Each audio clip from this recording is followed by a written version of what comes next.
Hola, ¿qué tal? Muy buenas. Bienvenidos de nuevo un jueves más aquí a Mira Sevilla, a este programa que abrimos en 101 Televisión para echarle un vistazo a nuestra ciudad. Y hoy nos paramos en un tema que, aunque ha pasado ya hace tiempo la Semana Santa, es muy interesante porque afecta a una parte importante de la población sevillana, como son los costaleros. Costaleros que tienen una afectación física, ese trabajo que realizan para sacar los pasos. A todos conocemos algún caso o lo hemos incluso vivido en nuestras propias carnes. Pues nuestro compañero Curro Bono, que ya está aquí preparado, va a mantener una charla más que interesante con los autores de un estudio sobre la afectación precisamente al trabajo físico de los costaleros.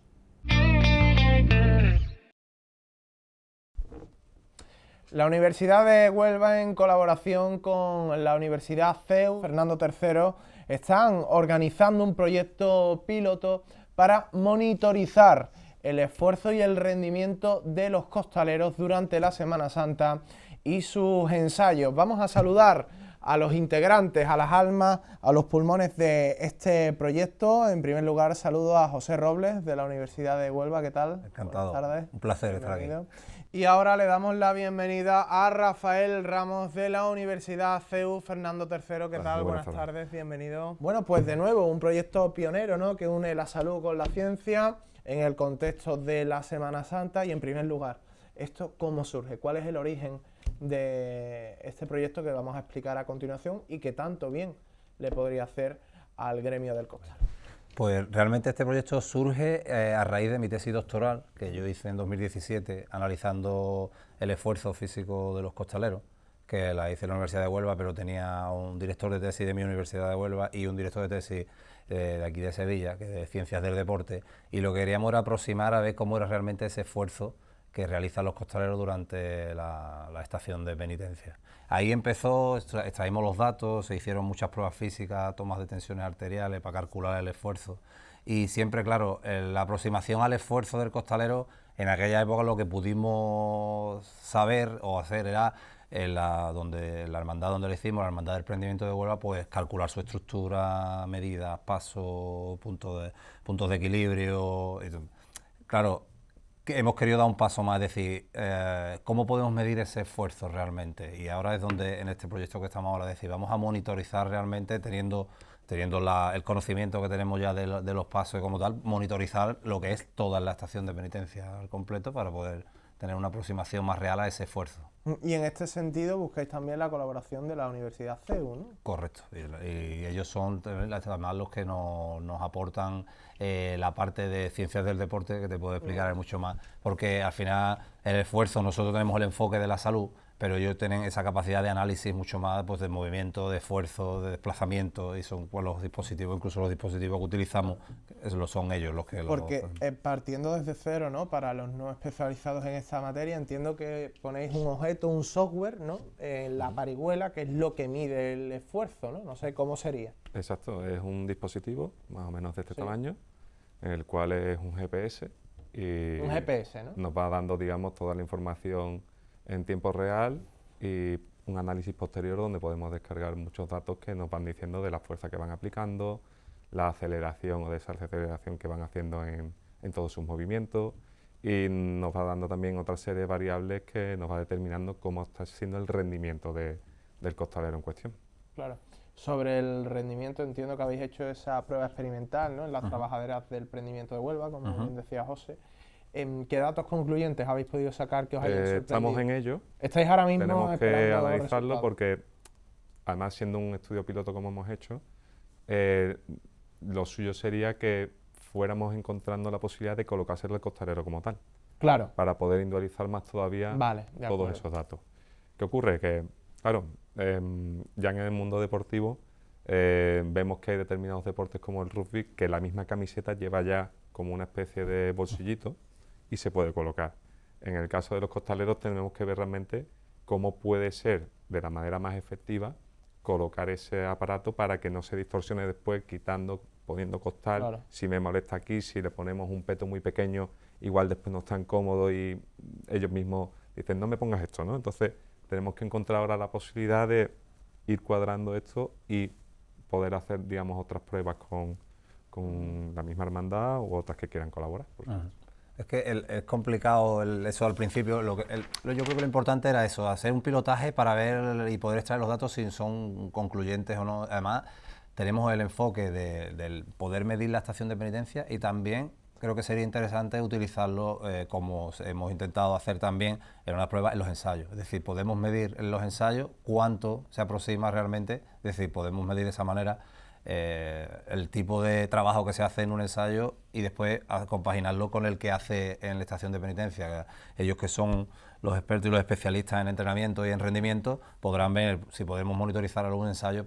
Al capataz le puede servir muy bien qué le puede interesar más tiempo, menos tiempo, chicota. Se puede analizar chicota, duración de la chicota, más largas, más cortas, es intensidad al final. Claro, porque al fin yo esto lo traslado, por ejemplo, a la carrera, ¿no? Al esfuerzo físico, ¿no? Yo recuerdo, ya no porque estoy lesionado, pero cuando hacía mis 6-7 kilómetros, está la típica aplicación que te hace la media y te cuenta las calorías y tal, las pulsaciones. ¿Cuáles son los parámetros que incluiría este software? Bueno, hay un montón de variables. Lo importante al final es coger y saber seleccionar cuáles son las más interesantes. En nuestro caso, sobre todo la fuerza que es capaz de aplicar, ya no solamente en lo que puede ser la levantada o en el transcurso de lo que es, digamos, la carrera oficial que realizan los costaleros, sino además ver qué velocidades o qué picos pueden producirse tanto de fuerza como de velocidad dentro de los mismos gestos, ¿no? Entonces, eso nos puede dar la orientación, la interpretación de esos datos a dar unas orientaciones de cómo deberían entrenar también. No solamente lo que es la preparación dentro debajo del paso, sino incluso ir haciendo una serie de sugerencias, orientaciones donde puedan entrenar de la mejor manera posible fuera de, digamos, en sus horarios de ocio, donde puedan, digamos, tener un par de días a la semana y darles unas indicaciones medianamente para que puedan aprovechar estos estudios que estamos haciendo. ¿Esto podría llegar a evitar lesiones, por ejemplo? Claro, ese es el objetivo, evitar lesiones, aumentar el rendimiento, pero desde el punto de vista de la salud, yo como enfermero, pues evidentemente viene por ese tema principalmente. Cuando nosotros hicimos la tesis, lo que analizábamos era el efecto del sobrepeso en el esfuerzo, midiendo tensiones arteriales, cómo se alteraban las tensiones arteriales en el esfuerzo. A ver, vamos a ser respetuosos, pero es cierto que hay muchos costaleros que cuentan con sobrepeso. ¿Eso puede influir? Sí, claro. El sobrepeso nos influye a todos, a costaleros, a no costaleros, en nuestra vida diaria. De ahí venía la tesis. Claro, el objetivo es los que han estado, los que hemos estado debajo de una trabajadera, puedes cuantificar ese esfuerzo. Lo podemos considerar como intenso, como no intenso. Yo, que soy costalero todavía y que lo he sido, yo sí lo considero un esfuerzo intenso. Pero hay que darle un peso. Hay quien dice a lo mejor no, o sí, pero si podemos cuantificar movimientos, aceleraciones, por ejemplo las levantadas. Las levantadas son uno de los momentos más críticos del paso, claro. Partes de cero, la posición, incluso la posición de la levantada no es la más adecuada, la que se suele hacer, la que solemos hacer en los pasos, de tener los pies en paralelo, no suele ser, en cuanto a ergonomía, no es la más adecuada, pero ahí es un momento muy explosivo, que partes desde cero, en una posición no correcta, en la que levantas no solo el peso tuyo, si tienes que contar con el peso propio. Si tú tienes un sobrepeso de 20 kilos o 30 kilos y yo no, tú llevas 20 kilos más que yo. Y ahora no es solo la levantada, es la recepción, ¿no? Rodilla, cuello... Claro, y en todo esto tenemos que incluir varias variables. En la Semana Santa, por ejemplo, de Sevilla, que hoy conocemos, como son los parones, de 20, 30 minutos. ¿Cómo le influye un parón a un costalero? ¿Lo enfría? ¿Puede generar lesiones? Porque cada vez es más frecuente, ¿no?, que a partir del Domingo de Ramos los costaleros de ciertas hermandades sufran parones intensos, ¿no? ¿Esto cómo se mide, cómo se razona? Esto podría ser la siguiente evolución de las colaboraciones que planteamos, que necesitamos individualizar en función de cada costalero. Como ha dicho José, una de las cuestiones es objetivizar la carga, no solamente la carga interna, sino también cómo influye en la carga externa. Y en este paso, pues ya veis que desde el palio a un misterio, etcétera, cada uno tiene un tonelaje, tiene una repartición de esas cargas en kilos y al final ese esfuerzo prolongado es el que aún desconocemos realmente qué ocurre. Hay esos hitos, ¿no?, esos inicios de esas tesis doctorales, pero todavía hay muchas cuestiones que hay que cerrar, sobre todo a nivel objetivo y también subjetivo, porque igual dentro de esas trabajaderas tú le preguntas de un esfuerzo de 0 sobre 10 y unos te dicen un 7 y otros te dicen un 10. ¿Qué pasa aquí? Entonces ya no sabemos si es que realmente está habiendo un reparto desequilibrado dentro de la tabladera o es que hay una persona que está sintiéndose de otra manera. Hay muchas incógnitas ahí, ¿no? Entonces creo que este pilotaje al final nos da la oportunidad de ir, digamos, iniciando un primer paso para seguir montando otra serie de... ¿Y este proyecto podría llegar a medir cuántos kilos está cogiendo cada costalero? Bueno, habría que saber, claro, para tú saber exactamente qué kilos lleva cada costalero tendría que tener un sensor ¿Cada de peso uno? justo cada uno, pero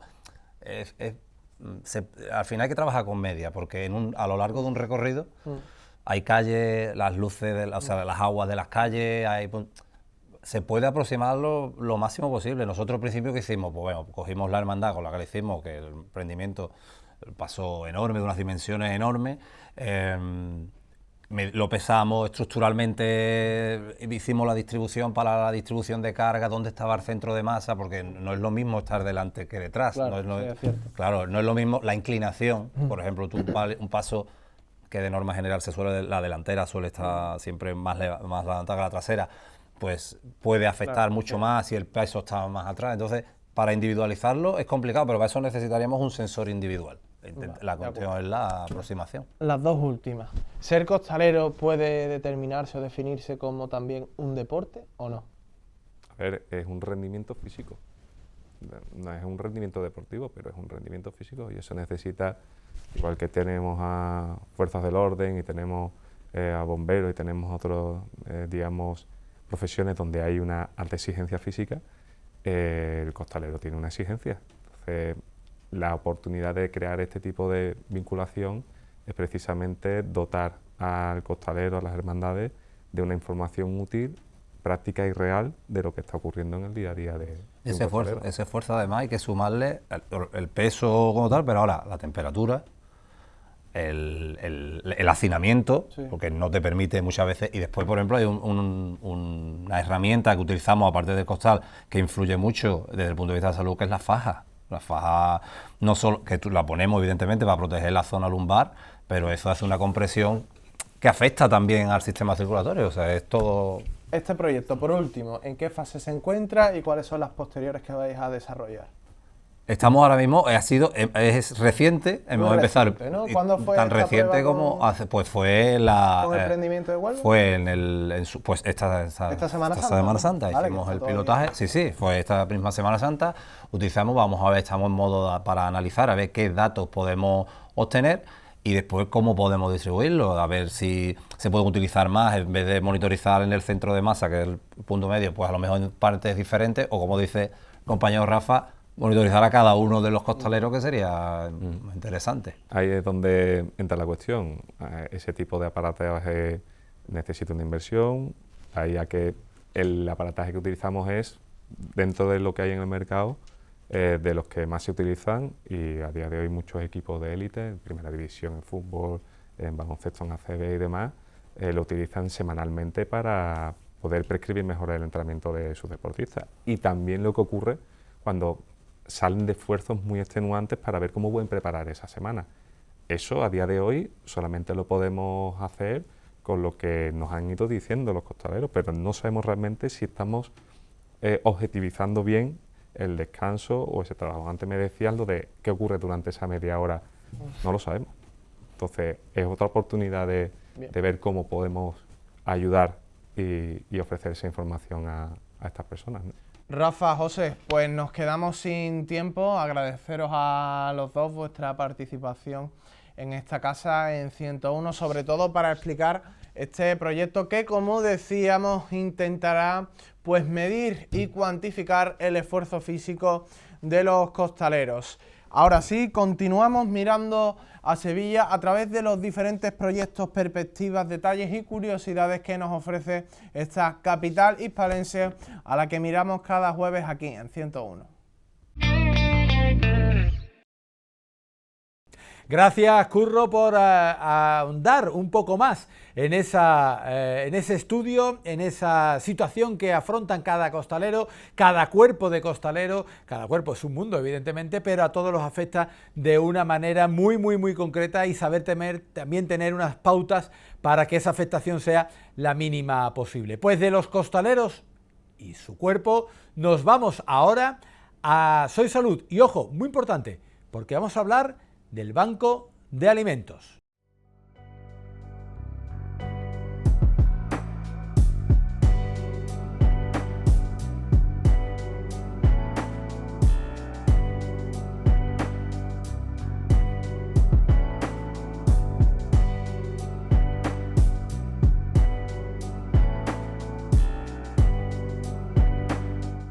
Bienvenidos a un nuevo podcast del Colegio de Médicos de Sevilla. Hoy vamos a hablar del Colegio de Médicos de Sevilla y de una de las entidades que más cercana tenemos, más nos puede sonar, pero que a la vez puede ser también muy desconocida y que acaba de firmar un convenio de colaboración precisamente con el Colegio de Médicos de Sevilla. Hablamos del Banco de Alimentos, de Sevilla, y está con nosotros su presidente, Leopoldo Parias. Muy buenas tardes. Buenas tardes. Banco de Alimentos nos suena, pero quizá también es un gran desconocido. Es un conocido como nomenclator, pero no conocido como empresa o trabajo que realizáis. Sí, efectivamente. El Banco de Alimentos de Sevilla es una fundación sin ánimo de lucro que se dedica a luchar contra el desperdicio alimentario y a ayudar a las personas en situación de exclusión a complementar su dieta alimentaria, ¿vale? Somos una entidad gestionada por voluntarios. La fundación está gestionada absolutamente por personas voluntarias. Hay un personal mínimo de estructura que necesitamos para poder desarrollar nuestra labor, pero los que estamos aquí somos todos voluntarios, y lo que hacemos es captar donaciones de alimentos físicos, o bien donaciones económicas que se destinan al 100% a adquirir alimentos. Hacemos toda la logística, recogemos los alimentos, los almacenamos y los distribuimos a entidades sociales que forman parte de la red del Banco de Alimentos. Estamos hablando de comedores sociales, de asociaciones, de parroquias, de conventos, que son los que entregan el alimento al usuario, al beneficiario final. Pero para poder formar parte de esta red del Banco de Alimentos hay que cumplir una serie de requisitos. Por supuesto, está prohibido cobrar por los alimentos. Y además, nosotros monitorizamos a esas entidades. Nos aseguramos que los beneficiarios son personas evaluadas por asuntos sociales para tener garantía de que de verdad son personas que lo necesitan. Y además verificamos, que la entidad tiene un mínimo de capacidad de gestión de esos alimentos. Es decir, no lo entregamos a cualquiera. Nos aseguramos que la distribución de los alimentos es justa. Para nosotros eso es crítico, ¿no? Ustedes tenéis una buena visión o un buen termómetro de cómo ha evolucionado, ¿no?, esa demanda alimenticia en Sevilla. Sí, efectivamente. La verdad es que sigue habiendo mucha necesidad. Es cierto que lo que hemos percibido en los últimos años es que ha disminuido la necesidad en la población de nacionalidad española y ha aumentado exponencialmente en los inmigrantes, ¿no?, que ahora mismo es el colectivo más amplio al que estamos ayudando. Y sí que es verdad que en general nosotros en este momento estamos siendo capaces de atender a todas las entidades que nos piden alimentos, pero no somos capaces de atender con la cantidad de alimentos que nos solicitan. Es decir, nosotros atendemos a todas las entidades que se han acercado a nosotros, pero no les podemos dar todos los alimentos que nos piden porque no tenemos suficiente cantidad. Es decir, que nosotros, en cuanto al número de entidades, no hay ninguna sin atender. En cuanto a la cantidad de alimentos que deberíamos estar entregando, sí que no estamos siendo capaces de atender toda la necesidad que hay en este momento. Hace falta más alimentos. Dentro de esa coyuntura nace este acuerdo también con el Real e Ilustre Colegio Oficial de Médicos de Sevilla. Efectivamente, para nosotros ha sido importantísimo este acuerdo. Creemos que desde el Colegio de Médicos de Sevilla nos pueden ayudar una barbaridad. Es un colectivo muy relevante para nosotros y más allá de la pura ayuda económica, que lógicamente a nosotros siempre nos viene muy bien, pensamos que puede tener mucho recorrido desde el punto de vista de captación de voluntarios, de personas que o bien están ya en una etapa profesional en la que han disminuido su carga de trabajo y empiezan a disponer de tiempo y pueden venirse al banco a ayudarnos. Como te he dicho, el banco está gestionado por voluntarios. Tenemos un colectivo, lo que llamamos voluntarios de estructura, son personas que vienen todas las semanas al banco a ayudarnos, no que vienen a una campaña puntual, sino todas las semanas. Hay personas que vienen 5 días a la semana y hay personas que vienen 2 o 3 horas a la semana, pero vienen todas las semanas. Que no es solamente una donación, que no es solamente, ya sea económica o material, es decir, de alimentos, no solamente donación, sino estar allí, ordenar los alimentos, prepararlos, empalarlos. Ayudarnos con la logística, ayudarnos con la administración. Bueno, somos 135 voluntarios de estructura, que son la base con la que se gestiona el banco. Y ahí pensamos que como digo, que en el colectivo de médicos que están, bueno, pues terminando su etapa profesional o reduciendo su carga de trabajo, pues creemos que podemos tener llegada a personas que estén dispuestas a ayudarnos, ¿no? Eso por una parte. Y luego en las campañas, las grandes recogidas que tenemos, que hay, como sabes, hay 2 al año, tenemos una necesidad de voluntarios tremenda, ¿no? Nosotros en la campaña de Navidad movilizamos entre 4.000 y 4.500 voluntarios, ahora en la de primavera son unos 3.000. Bueno, y todo lo que los voluntarios que se puedan apuntar los necesitamos, ¿no? Porque para nosotros es crítico que haya voluntarios en las tiendas. Lo que tenemos contrastado es que la recaudación en una tienda en la que hay un voluntario pidiendo para el banco de alimentos aumenta de manera exponencial. Entonces, cada tienda que dejamos de atender son menos kilos y menos donación económica que recibimos, ¿no? Y esa campaña de primavera que la tenéis ya ultimada, ¿no? Sí, efectivamente, esa campaña va a ser el día 5 y 6 de junio, son fechas complejas. Y por eso desde aquí me gustaría hacer un llamamiento, porque estamos teniendo este año mucha dificultad para encontrar voluntarios. Es verdad que para nosotros los estudiantes son un colectivo muy relevante en estas campañas y por una serie de circunstancias, la fecha no la hemos elegido nosotros, ha coincidido con época de exámenes de estudiantes. Entonces sabemos que nos van a faltar muchos voluntarios y necesitamos voluntarios, ¿no? Yo creo que lo tenemos organizado, hacemos turnos de viernes por la mañana, viernes por la tarde, sábado por la mañana, sábado por la tarde.